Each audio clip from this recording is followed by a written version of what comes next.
Kau nek pengen kuliah sak ketemu, aku paribasane iku urip ning gubuk ndak masalah gitu. Jadi itu yang masih terngiang-ngiang terus sampai sekarang. Luar biasa.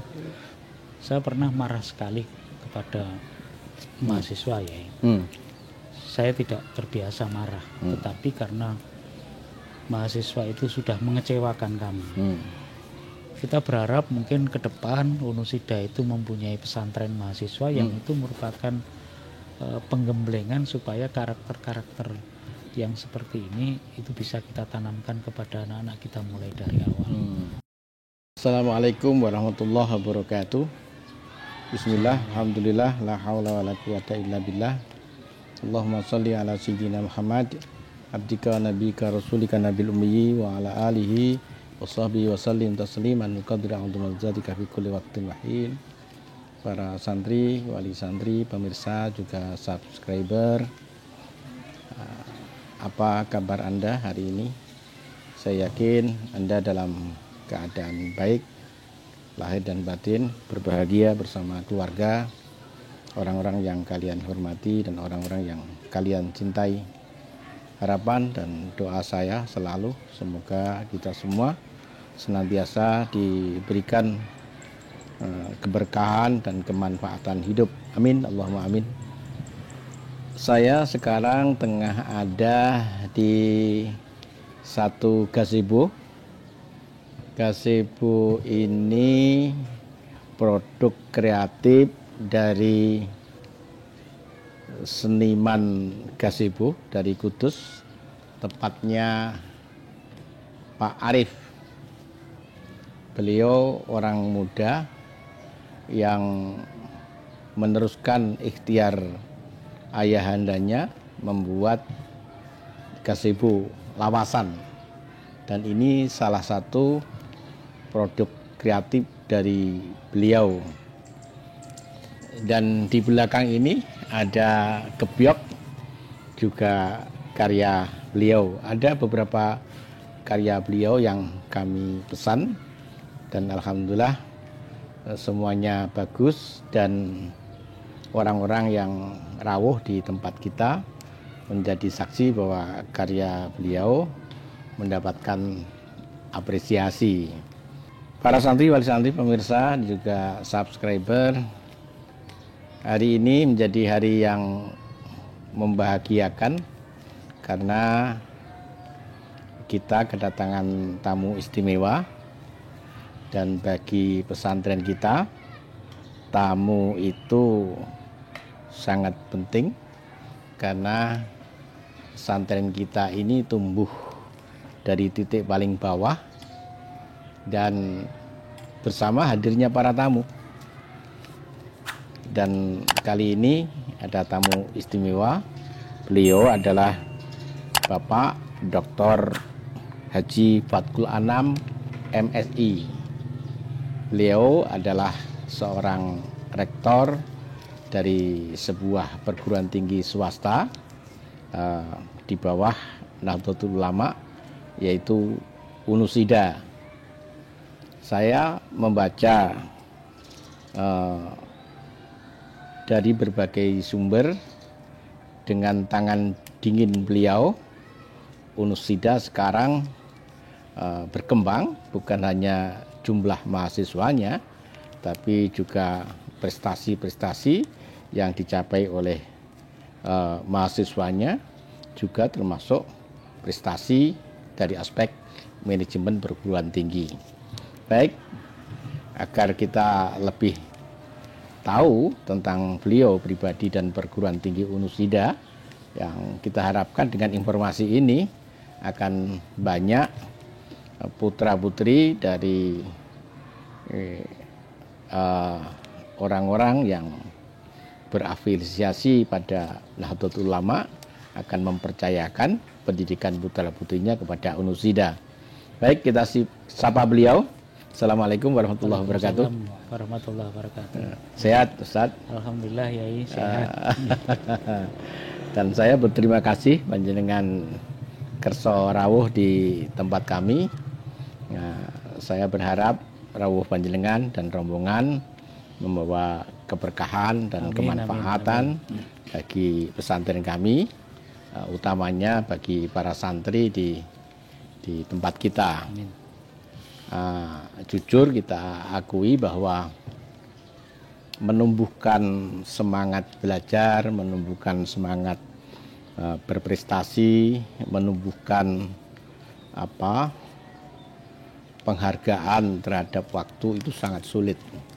Maka kedatangan orang-orang seperti panjenengan ini akan menjadi tambahan motivasi yang insya Allah mempermudah kami untuk meningkatkan apa tadi yang saya sampaikan. Ada beberapa pertanyaan ini Pak Fatkul. Pertanyaan yang pertama pribadi. Tentu pendidikan untuk sampai level pendidikan tertinggi tidak mudah.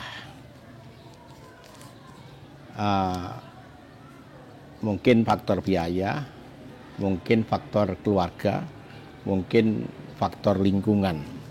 Di antara beberapa faktor yang tadi saya sampaikan, kira-kira faktor apa yang memotivasi panjenengan sehingga berhasil mencapai gelar tertinggi akademis doktor? Ya, matur nuwun Yai. Saya itu tadi saya sampaikan ke jenengan, lingkungan di desa saya ya seperti ini. Ya. Sawah-sawah. Abah saya itu petani nyel itu ya. Petani nyel. Tetapi motivasi yang diberikan oleh beliau luar biasa.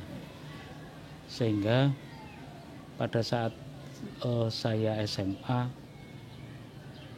itu beliaunya mengizinkan saya untuk sekolah SMA. Padahal di desa saya tidak ada yang sekolah SMA itu. Kalau tidak PGA, STM, SEMEA, yang intinya setelah lulus SMA kemudian bekerja. Saya orang pertama yang kuliah di SMA. Yang sekolah di SMA? Di SMA, di kampung saya. Ada beberapa tetangga yang nyeletuk sekolah SMA itu tangganya panjang. Ondoni dukur gitu. Biasanya gitu. Kampung ya. Ondoni dukur itu maksudnya setelah SMA berarti saya kudu merangkak lagi ke atas ya, gitu. Betul. Satu yang masih saya ingat dari Abah itu adalah kau nak pengen sekolah-sekolah sak katekmu. Aku paribasane urip ning gubuk ndak apa-apa. Itu yang kemudian menjadi motivasi saya. Iya. Saya termasuk orang yang beruntung di keluarga, walaupun dari keluarga petani. Ibu saya luar biasa Yai, dan saya bisa bisa eksis itu karena beliaunya itu tidak pernah lepas dari puasa Senin Kemis. Iya. Setiap jam 2:30 sudah bangun, anak-anaknya dibangunkan untuk sholat semua. Kalau di desa itu menanak nasinya masih menggunakan kayu. Jadi kayu itu pakai dandang panjang itu. Betul, ditandangkan. Jadi nanti pulang subuh itu sudah kami pulang dari masjid sudah masak. Maaf, semua. Di desa mana itu? Saya di Nganjuk ya. Nganjuk mana itu? Nganjuk perbatasan Nganjuk Kota dan Sukomoro. Jadi pinggiran Nganjuk. Oh, bawang, produksi bawang itu ya. Betul. Nah, termasuk saya sudah membuktikan yang namanya doa orang tua itu yang betul-betul mustajabah itu mengalami Yai saya. Jadi ceritanya saya itu tidak pernah cita-cita menjadi guru. Saya kepengen di ITS waktu itu. Selepas SMA, saya selalu nyampaikan ke orang tua saya pengen ke sini. Ya tidak apa-apa, pilihan pertama ke situ, tapi pilihan kedua tetap jadi guru. Dan waktu itu teman-teman menyampaikan, salah satu nanti kalau diterima jadi guru, pilihannya guru pasti masuk ke situ. Tahun 86 saya diterima di IKIP Surabaya, pendidikan matematika. Nah, itu perjalanannya juga panjang. Artinya saya tahun pertama itu tidak pernah mau belajar ya. IP saya di bawah 2. Betul di bawah 2 ya. Mengalami IP 1,8 pernah saya di semester 2 itu. Kemudian saya berencana mau tes kembali tetapi tanpa memberitahu orang tua. Diganjar sama Allah sakit ya. 3 bulan tidak bisa bangun ya. Di dalam perenungan akhirnya begini. Wong ibu kulo gari itu, nek aku gak dadi guru ya sudah bismillah dadi guru itu semester 3 ya. Semester 3 kesadaran itu muncul justru baru semester 3. Baru semester 3 saya mulai mau belajar beneran. Semester 5 saya dapat beasiswa. Sampai lulus itu akhirnya saya dapat beasiswa dari IKIP.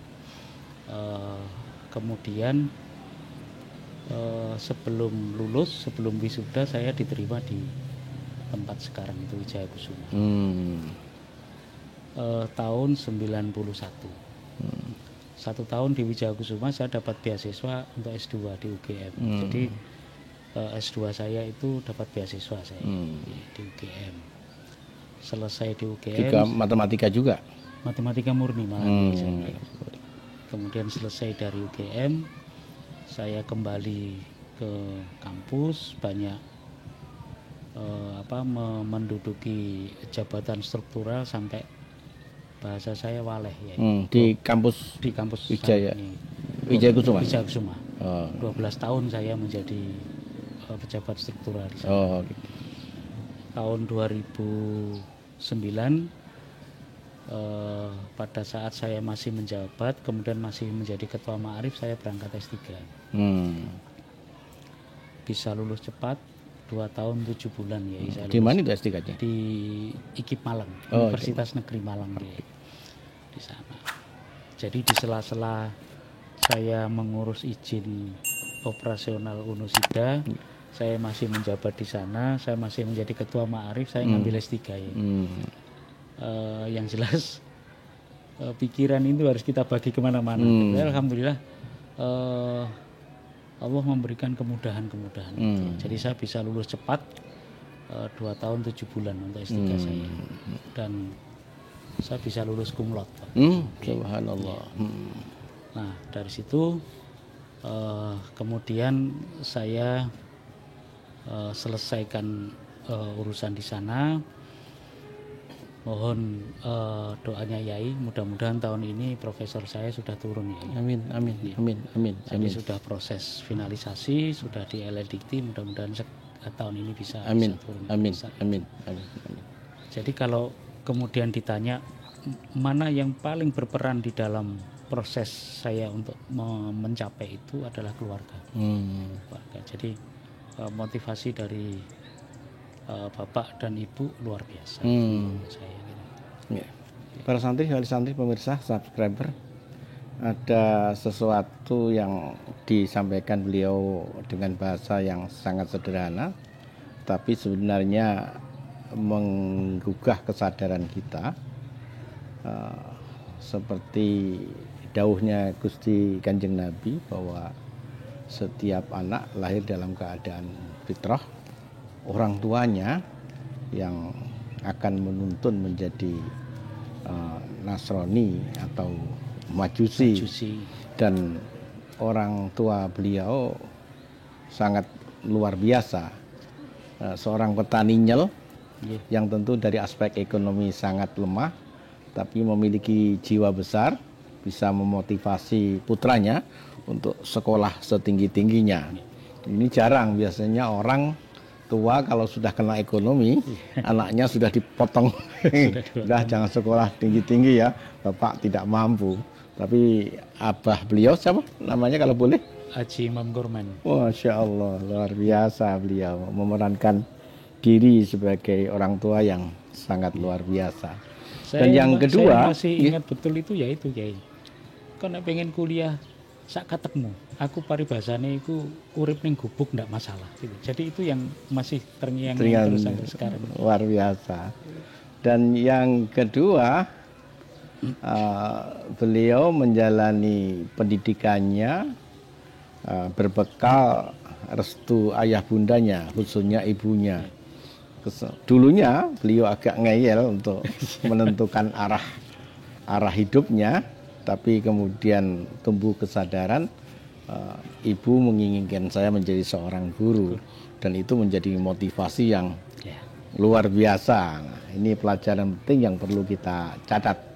Pertanyaan yang kedua ini, Pak Fatkul, pendidikan yang dulu panjenengan jalani sampai kemudian doktor dengan cum laude, terus dibandingkan dengan pendidikan sekarang, terkhusus lembaga yang sekarang panjenengan menjadi leader, menjadi pilotnya, gimana sih perbedaannya apa? Faktor lingkungan dan kondisi eksternal di luar kampus itu akhir-akhir ini itu menjadi dominan ya. Gitu. Sehingga kami yang di internal itu bagaimana bisa menanamkan karakter itu menjadi luar biasa. Satu hal yang perlu kita catatkan itu semangat juangnya anak-anak sekarang mungkin berbeda dengan kami yang dulu. Oh gitu ya. Padahal fasilitas yang ada kan jauh luar biasa. Yang sekarang itu kita paribasanya mau gerak sedikit sudah ada. Dulu kita kan tidak seperti itu. Dengan segala keterbatasan fasilitas, kita mencoba untuk eksis. Nah, semangat itu yang kemudian karakter-karakter seperti itu yang harus kita tumbuhkan pada anak-anak kita. Bagaimana berjuang untuk bisa memanfaatkan potensi dan fasilitas itu dengan sebaik-baiknya. Saya pernah marah sekali kepada mahasiswa ya. Saya tidak terbiasa marah, tetapi karena mahasiswa itu sudah mengecewakan kami. Satu misalnya, mereka-mereka yang sudah di cover beasiswa. Itu kan bukan hanya keinginan kami, tapi kan itu amanah rakyat Indonesia. Melalui pajak kemudian mereka dapat fasilitas. Dan kemudian itu disalahgunakan. Artinya apa? Mereka tidak bisa menunjukkan keinginan dari kita, keinginan dari pemerintah. Misalnya kalian harus lulus tepat waktu, kalian IP-nya harus sekian dan sebagainya. Ada beberapa yang itu tidak bisa memenuhi itu. Sakit ya, betul saya merasakan, saya bandingkan dulu saya harus berdarah-darah untuk bisa mendapat beasiswa. Sekarang kalian sudah dapat beasiswa, tidak ada perjuangan dan sebagainya, sehingga Pak Ali dan Pak Hadi ini yang agak keren. Saya tidak mentolo sebenarnya harus membuat SK untuk memberhentikan beasiswa itu, tetapi sebagai upaya untuk shock terapi kepada teman-temannya yang lain misalnya, itu harus kita lakukan. Tidak peduli orang tuanya nangis-nangis datang-datang, ya sudah, berarti kan putranya itu tidak bisa menjalankan amanah yang kita berikan. Nah, terkait dengan itu kita tanamkan karakter anak-anak itu mulai di awal. Mereka harus dibentuk mulai semester 1, semester 2, semester 3. Kita ada mata kuliah aswaja itu kita ada 6 semester. 6 semester yang mereka menempuh mata kuliah itu. Target kita adalah bagaimana karakter-karakter aswaja, para masayikh kita dulu, para kiai kita dulu, bagaimana mereka berjuang dan sebagainya, itu harapan kita itu menjadi teladan, sehingga anak-anak kita terdidik mulai dari awal. Nah, kita berharap mungkin ke depan Unusida itu mempunyai pesantren mahasiswa yang itu merupakan penggemblengan supaya karakter-karakter yang seperti ini itu bisa kita tanamkan kepada anak-anak kita mulai dari awal. Harus eksis, berjuang. Kita meneladani para kiai yang berangkat dari nol seperti jenengan, mulai dari nol kemudian berkembang dan sebagainya. Ini yang harus kita tanamkan di dalam diri mereka. Jadi kalau misalnya yang sekarang itu mestinya dengan fasilitas yang ada, fasilitas yang mudah, itu mereka kemudian bisa mengembangkan diri lebih baik. Para santri, wali santri pemirsa, subscriber, ini catatan penting lagi. Beliau adalah kecuali seorang teoretisi pendidikan, juga praktisi. Menurut pengalaman beliau, yang membedakan mahasiswa di masa lalu dan sekarang adalah di daya juangnya, di semangatnya. Dulu mahasiswa itu untuk bisa masuk di mahasiswa perguruan tinggi sulit. Bahkan orang tuanya juga sulit, apalagi untuk mendapatkan beasiswa. Masya Allah. Dan sekarang semuanya serba terbuka. Gedungnya bagus, sarana untuk mengembangkan diri banyak, beasiswa mudah, tapi justru semangatnya kurang. Masya Allah. Nah, ini peringatan untuk para mahasiswa. Hal yang sama sering saya mendengar dari para rektor. Ada rektor di Kediri, Bu Dr. Lili Nurkholidah. Beliau punya staiba, juga mengeluhkan hal yang sama. Artinya mereka sudah mendapatkan beasiswa, tapi manjanya nggak ketulungan. Padahal mereka lahir dari keluarga kebanyakan di pedesaan. Ini yang aneh. Mungkin suatu ketika perguruan tinggi perlu memiliki resep, perlu menggodok sebuah resep bagaimana dalam waktu singkat bisa merubah cara berpikir. Bahwa ilmu itu penting, membaca itu penting, waktu itu penting, semangat untuk berjuang itu penting, dan seterusnya.